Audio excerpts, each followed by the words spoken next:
Baiklah, sebelumnya Assalamualaikum warahmatullahi wabarakatuh. Di sini kami dari kelompok 3 akan mempresentasikan materi yaitu mengenai model-model pembelajaran berbasis saintifik dengan anggota yaitu yang pertama Meliana Sri Agustin, kemudian Putri Fahrunisa, dan yang terakhir adalah saya sendiri yaitu Yolanda Eka Putri. Materi yang pertama akan saya sampaikan yaitu mengenai pengertian saintifik. Pendekatan saintifik merupakan pendekatan pembelajaran yang memberikan kesempatan pada siswa secara luas untuk melakukan eksplorasi dan elaborasi materi yang dipelajari. Di samping itu, memberikan kesempatan pada peserta didik untuk mengaktualisasikan kemampuan melalui kegiatan pembelajaran yang dirancang oleh guru. Pendekatan saintifik merupakan pembelajaran yang berpusat pada siswa, bukan kepada guru. Guru hanya sebagai fasilitator. Pendekatan saintifik berisikan proses pembelajaran yang didesain agar siswa mengalami belajar secara aktif melalui suatu tahapan-tahapan. Pendekatan saintifik mempunyai karakteristik. Di dalam pendekatan saintifik ini terdapat 4 karakteristik, yaitu yang pertama berpusat pada siswa, kemudian melibatkan keterampilan proses sains dalam mengkonstruksi konsep, hukum, dan prinsip. Yang ketiga yaitu melibatkan proses-proses kognitif yang potensial dalam merangsang perkembangan intelek, khususnya keterampilan berpikir tingkat tinggi siswa. Dan yang terakhir yaitu dapat mengembangkan karakter siswa. Materi yang selanjutnya yaitu tujuan dan prinsip pendekatan saintifik. Untuk tujuan dari pendekatan saintifik ada 6. Yang pertama, untuk meningkatkan kemampuan intelek, khususnya kemampuan berpikir tingkat tinggi siswa. Yang kedua, untuk membentuk kemampuan siswa dalam menyelesaikan suatu masalah secara sistematik. Yang ketiga, terciptanya kondisi pembelajaran di mana siswa merasa bahwa belajar itu merupakan suatu kebutuhan. Yang keempat, diperolehnya hasil belajar yang tinggi. Yang kelima, untuk melatih siswa dalam mengkomunikasikan ide-ide, khususnya dalam menulis artikel ilmiah. Dan yang terakhir yaitu untuk mengembangkan karakter siswa. Sedangkan untuk prinsip pendekatan saintifik ada 8 poin. Yang pertama, pembelajaran berpusat pada siswa. Kedua, pembelajaran membentuk student self-concept. Ketiga, pembelajaran terhindar dari verbalisme. Yang keempat, pembelajaran memberikan kesempatan pada siswa untuk mengasimilasi dan mengakomodasi konsep, hukum, dan prinsip. Yang kelima, pembelajaran mendorong terjadinya peningkatan kemampuan berpikir siswa. Keenam, pembelajaran meningkatkan motivasi belajar siswa dan motivasi mengajar guru. Lalu yang ketujuh, memberikan kesempatan kepada siswa untuk melatih kemampuan dalam komunikasi. Dan yang terakhir, adanya proses validasi terhadap konsep, hukum, dan prinsip yang dikonstruksi siswa dalam kognitifnya. Materi selanjutnya yaitu langkah-langkah dalam pendekatan saintifik. Yang pertama ada mengamati atau observasi. Dalam metode ini, peserta didik menemukan fakta bahwa ada hubungan antara objek yang dianalisis dengan materi pembelajaran yang digunakan oleh guru. Langkah yang kedua yaitu menanya. Kegiatan belajar menanya dilakukan dengan cara mengajukan pertanyaan tentang informasi yang tidak dipahami dari apa yang diamati atau pertanyaan untuk mendapatkan informasi tambahan tentang apa yang diamati. Kemudian langkah yang ketiga yaitu mengumpulkan informasi. Kegiatan mengumpulkan informasi adalah tindak lanjut dari bertanya. Kegiatan ini dilakukan dengan menggali dan mengumpulkan informasi dari berbagai sumber melalui berbagai cara. Langkah yang keempat yaitu mengasosiasi atau mengolah informasi. Kegiatan ini dilakukan untuk menemukan keterkaitan suatu informasi dengan informasi lainnya dan menyimpulkan pola dari keterkaitan informasi tersebut. Langkah yang kelima yaitu mengkomunikasikan. Pada pendekatan saintifik, guru diharapkan memberikan kesempatan kepada peserta didik untuk mengkomunikasikan apa yang telah peserta didik pelajari. Kegiatan ini dilakukan melalui menuliskan atau menceritakan apa yang ditemukan dalam kegiatan mencari informasi, mengasosiasi, dan menemukan pola. Selanjutnya, materi yaitu tentang kelebihan dan kekurangan pendekatan saintifik.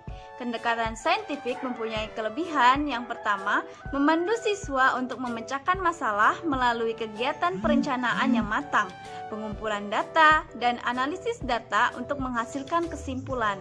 Yang kedua, menuntun siswa berpikir sistematis, kritis, kreatif, melakukan aktivitas penelitian, dan membangun konseptualisasi pengetahuan.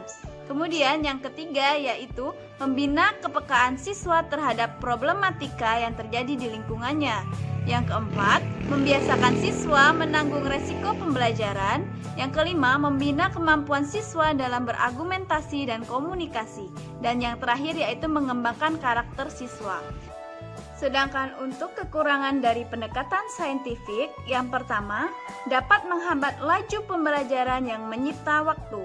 Yang kedua, kegagalan dan kesalahan dalam melakukan eksperimen akan berakibat pada kesalahan penyimpulan. Dan yang terakhir, apabila terdapat siswa yang kurang berminat terhadap materi yang dipelajari, dapat menyebabkan pembelajaran menjadi tidak efektif. Materi selanjutnya yaitu model pembelajaran inquiry.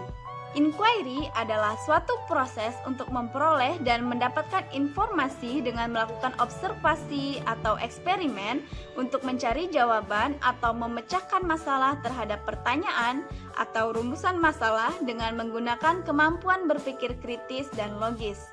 Yang selanjutnya yaitu karakteristik inquiry. Inquiry mempunyai karakteristik yaitu yang pertama keberadaan content science, yang kedua keterlibatan siswa dengan content science, dan yang ketiga tanggung jawab siswa untuk belajar, pemikiran aktif siswa, atau motivasi siswa dalam setidaknya satu komponen pertanyaan instruksi, desain, data, kesimpulan, dan komunikasi. Yang selanjutnya, tujuan dari model pembelajaran inquiry ada 4. Yang pertama, mengembangkan sikap, keterampilan, kepercayaan siswa dalam memecahkan masalah atau memutuskan sesuatu secara tepat atau objektif. Yang kedua, mengembangkan kemampuan berpikir siswa agar lebih tanggap, cermat, dan nalar, yaitu kritis, analitis, dan logis.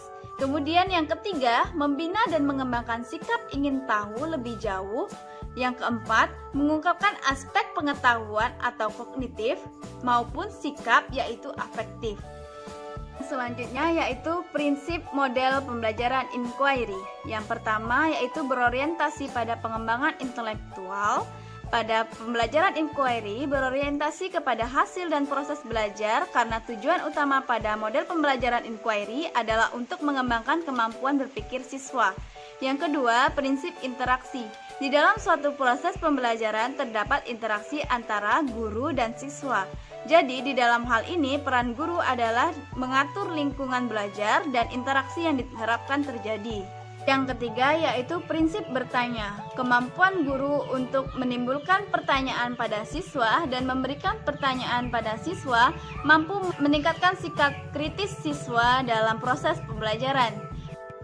Yang keempat, prinsip belajar untuk berpikir. Berpikir adalah menggunakan dan memanfaatkan otak secara maksimal. Yang kelima, prinsip keterbukaan. Yang selanjutnya, langkah-langkah dalam melakukan model pembelajaran inquiry. Yang pertama ada orientasi, yang kedua merumuskan masalah, ketiga merumuskan hipotesis, keempat mengumpulkan data, kelima menguji hipotesis, dan yang keenam yaitu merumuskan kesimpulan. Baiklah, materi selanjutnya akan dilanjutkan oleh rekan saya. Selanjutnya saya akan menjelaskan tentang discovery learning. Discovery learning adalah suatu model untuk mengembangkan cara belajar siswa aktif dengan menemukan sendiri, menyelidiki sendiri, maka hasil yang diperoleh akan setia dan tahan lama dalam ingatan serta tidak mudah untuk dilupakan oleh siswa. Tujuan dari discovery learning yang pertama, siswa memiliki kesempatan untuk terlibat secara aktif dalam pembelajaran.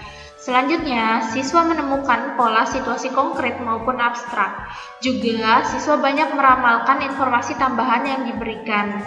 Siswa mudah belajar merumuskan strategi tanya jawab dan menggunakan tanya jawab untuk memperoleh informasi yang bermanfaat dalam menemukan.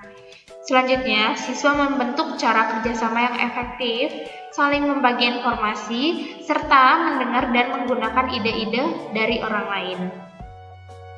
Karakteristik pembelajaran discovery learning yang pertama, mengeksplorasi dan memecahkan masalah untuk menciptakan, menggabungkan, dan menggeneralisasi pengetahuan. Selanjutnya, menggabungkan pengetahuan baru dengan pengetahuan yang sudah ada dan berpusat kepada siswa.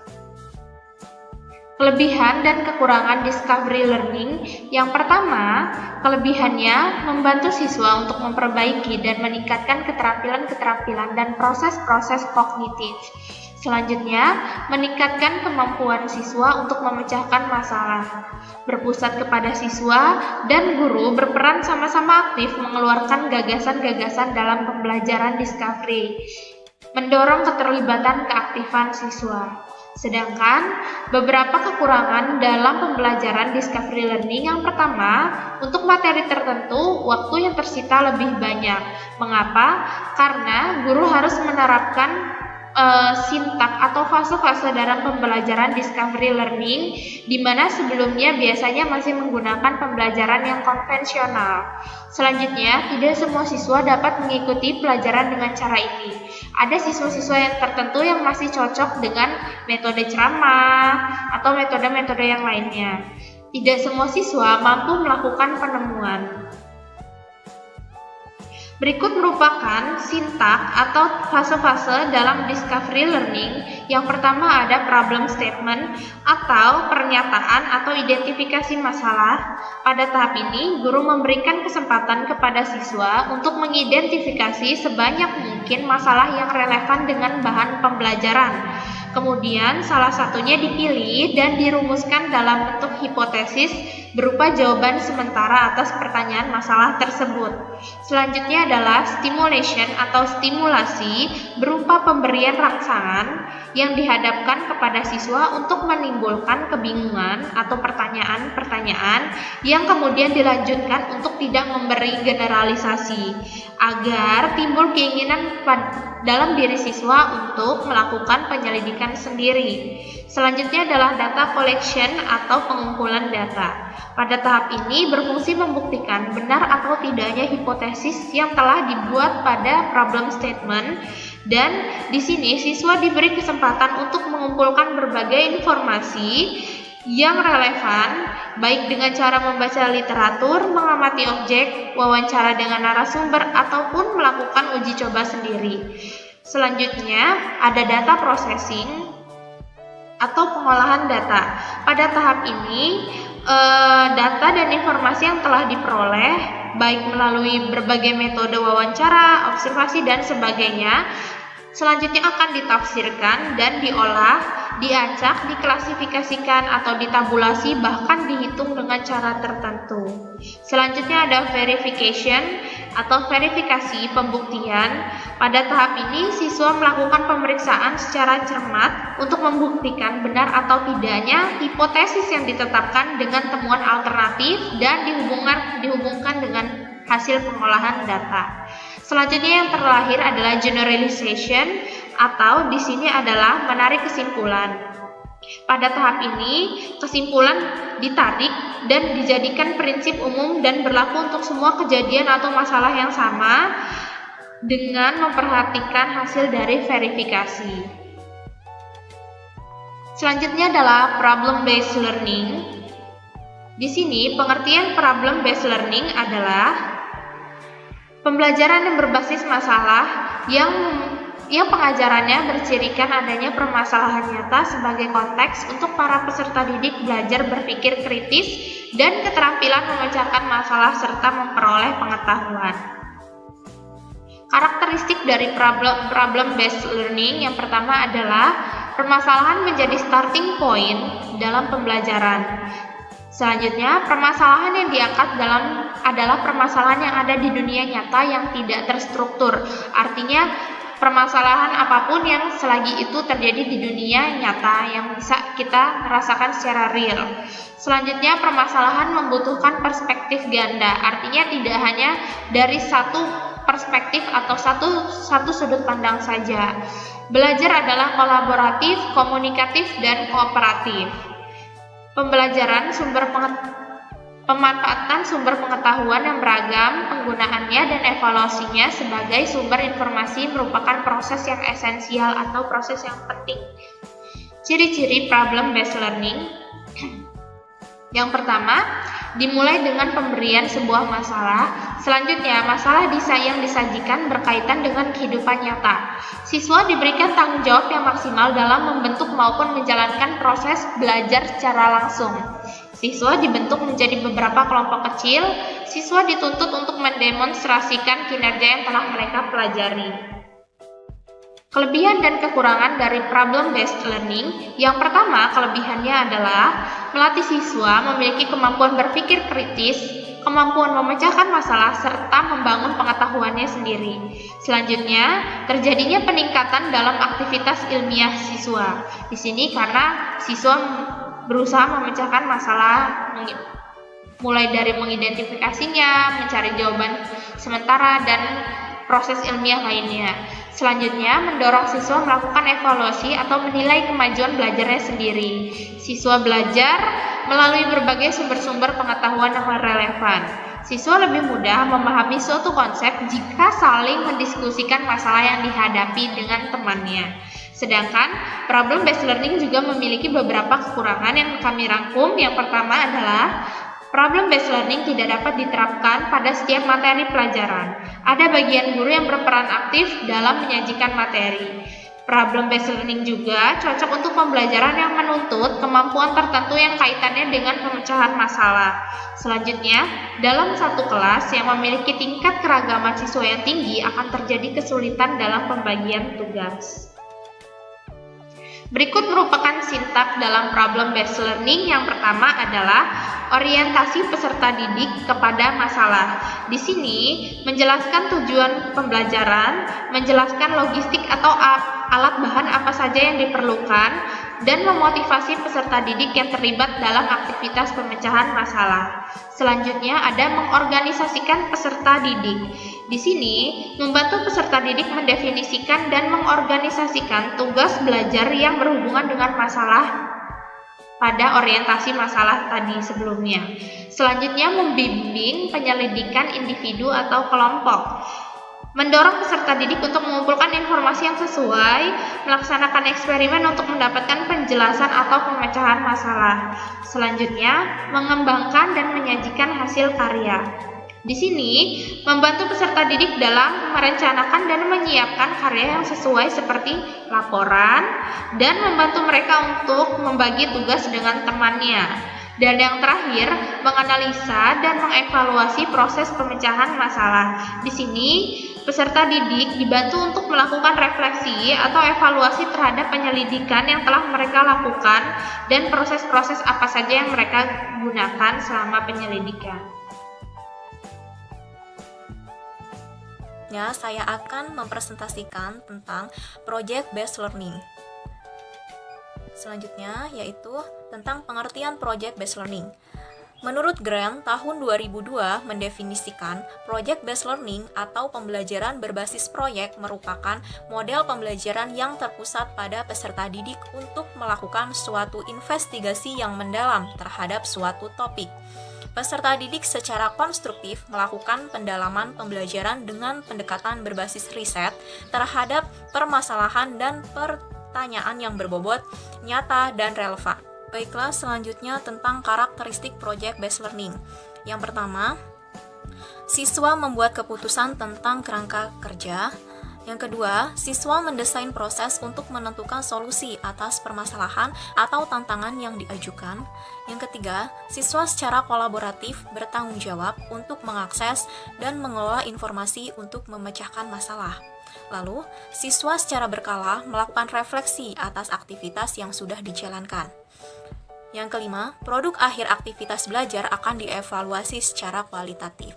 Nah, evaluasi secara kualitatif ini yang dimaksud, pada akhir proses pembelajaran, guru dan siswa akan melakukan refleksi terhadap kegiatan dan hasil proyek yang dijalankan. Nah, proses refleksi ini dilakukan baik secara individu maupun kelompok. Pada tahap ini, siswa diminta untuk mengungkapkan perasaan dan pengalaman selama menyelesaikan proyek. Nah, di sini jadi siswa diminta untuk mengungkapkan bagaimana pengalamannya selama mendesain proyek, kemudian mengungkapkan juga bagaimana kelebihan dan kekurangan dari proyek yang dihasilkan tersebut. Selanjutnya yang keenam, situasi pembelajaran sangat toleran terhadap kesalahan dan perubahan. Selanjutnya, yaitu kelebihan dan kekurangan project based learning. Yang pertama ada kelebihan. Yang pertama dapat meningkatkan motivasi. Kedua, membuat siswa menjadi lebih aktif memecahkan masalah-masalah yang kompleks. Ketiga, siswa mengembangkan dan mempraktikkan keterampilan berkomunikasi. Yang keempat, meningkatkan keterampilan siswa untuk mencari dan mendapatkan informasi. Kelima, siswa dalam mengorganisasi proyek, mengalokasikan waktu, mengelola sumber daya seperti alat, bahan, dan menyelesaikan tugas. Selanjutnya, adapun kekurangan dari project based learning ini, yang pertama, memerlukan banyak waktu dan biaya. Karena di sini siswa diminta untuk mendesain proyek, maka akan diperlukan banyak waktu dan juga biaya yang dikeluarkan. Yang kedua yaitu memerlukan banyak media dan sumber belajar untuk meningkatkan pemahaman siswa. Kemudian yang ketiga, memerlukan guru dan siswa yang sama-sama siap belajar dan berkembang. Lalu yang keempat, ada kekhawatiran siswa hanya menguasai satu topik tertentu yang dikerjakan. Selanjutnya, sintak project based learning. Yang pertama yaitu penentuan pertanyaan mendasar. Nah, pembelajaran dimulai dengan pertanyaan esensial, yaitu pertanyaan yang dapat memberi penugasan siswa dalam melakukan suatu aktivitas. Pertanyaan disusun dengan mengambil topik yang sesuai dengan realitas di dunia nyata dan dimulai dengan suatu investigasi yang mendalam. Nah, misalnya project based learning ini kita terapkan untuk memecahkan permasalahan pada limbah minyak jelantah. Maka pertanyaan mendasar yang akan timbul yaitu bagaimana cara mengelola minyak jelantah menjadi produk yang bermanfaat. Nah, itu sebagai contoh. Kemudian selanjutnya menyusun rencana proyek. Nah, perencanaan dilakukan secara kolaboratif antara guru dan siswa. Dengan demikian, siswa akan merasa memiliki akan proyek tersebut. Perencanaan berisi tentang aturan main, pemilihan kegiatan yang dapat mendukung dalam pertanyaan penting, dengan cara mengintegrasikan berbagai materi yang mungkin, serta mengetahui alat dan bahan yang dapat diakses untuk menyelesaikan proyek tersebut. Sintak yang selanjutnya yaitu menyusun jadwal. Nah, di sini guru dan siswa secara kolaboratif akan menyusun jadwal kegiatan dalam menyelesaikan proyek. Selanjutnya yaitu penyelesaian dengan fasilitas dan monitoring guru. Nah, guru bertanggung jawab untuk memantau kegiatan siswa selama menyelesaikan proyek. Pemantauan dilakukan dengan cara memfasilitasi siswa pada setiap proses. Agar mempermudah proses pemantauan, maka dibuatlah suatu rubrik yang dapat merekam suatu kegiatan, keseluruhan kegiatan yang penting. Baiklah, sintak yang selanjutnya yaitu evaluasi proses hasil proyek. Nah, pada tahap ini, guru dan siswa melakukan refleksi terhadap kegiatan dan hasil proyek yang sudah dijalankan. Proses refleksi dilakukan baik secara individu ataupun kelompok. Pada tahap ini, siswa diminta untuk mengungkapkan perasaan dan pengalamannya selama mendesain proyek.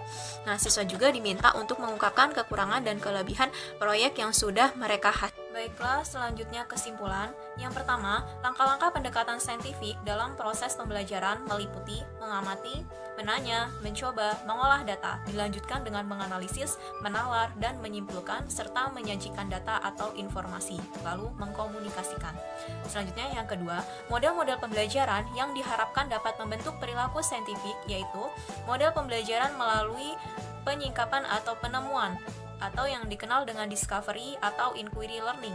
Selanjutnya, model pembelajaran berbasis masalah dan model pembelajaran berbasis proyek. Lalu yang ketiga, langkah-langkah model inquiry learning dalam pembelajaran yaitu orientasi, merumuskan masalah, mengajukan hipotesis, mengumpulkan data, menguji hipotesis dan merumuskan kesimpulan. Yang keempat, langkah-langkah model discovery learning dalam pembelajaran terdapat 4 fase, yaitu pendahuluan, fase berujung terbuka, lalu konvergen, dan penutup dan penerapan. Selanjutnya, langkah-langkah model problem based learning dalam pembelajaran yaitu orientasi, mengorganisasi, membimbing pengalaman individu, mengembangkan dan menyajikan hasil karya, serta menganalisis dan mengevaluasi. Lalu yang keenam, langkah-langkah project based learning. Yang pertama ada menentukan pertanyaan dasar, lalu menyusun perencanaan proyek, menyusun jadwal, memantau kemajuan proyek, kemudian fase yang terakhir yaitu penilaian hasil dan evaluasi pengalaman. Baik, saran bagi pengajar yang terpenting adalah mengubah mindset dan memahami serta mampu menerapkan pendekatan dan model pembelajaran yang diterapkan pada kurikulum 2013 ini dengan baik, sesuai dengan peraturan yang diberlakukan oleh Kementerian Pendidikan dan Kebudayaan. Baiklah, sekian presentasi dari kelompok kami ucapkan terima kasih, dan kami ucapkan wassalamualaikum warahmatullahi wabarakatuh.